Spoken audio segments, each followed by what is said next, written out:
কেউ আপনাকে ভীষণ কষ্ট দিয়েছে? দোষ তার নয়তো, দোষ আপনার। আপনার নিজের জন্যেই আপনি কষ্ট পেয়েছেন। আপনার চোখের জলের জন্য দায়ী আপনি নিজে। আপনার নিজের জন্যেই আপনার চোখের জল পড়েছে। আপনিই নিজেকে কষ্টে রেখেছেন। নিজের যন্ত্রণার কারণ একেবারেই অন্যকে দেবেন না, বরং নিজেকে দিন। কারণ ১. আপনি নিজের হাতে নিজের ভালো থাকার কারণ অন্যকে করেছেন।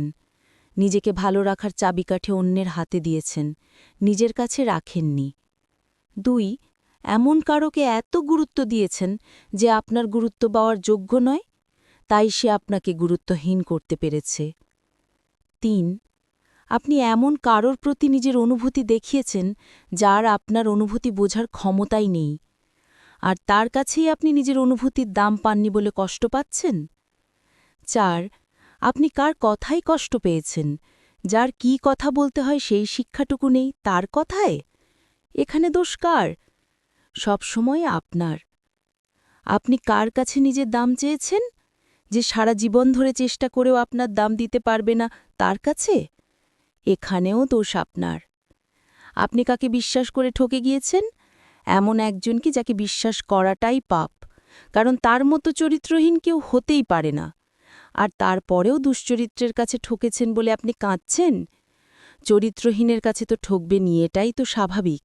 এতে তার দোষ দিলে চলবে না। আপনি ভুল মানুষকে বিশ্বাস করেছেন, দোষ আপনার। আপনি কার খারাপ কথা শুনে দুঃখ পেয়েছেন? যে ভালো কথা কি সেটাই জানে না? তাহলে তার কথায় দুঃখ পেয়ে কী লাভ?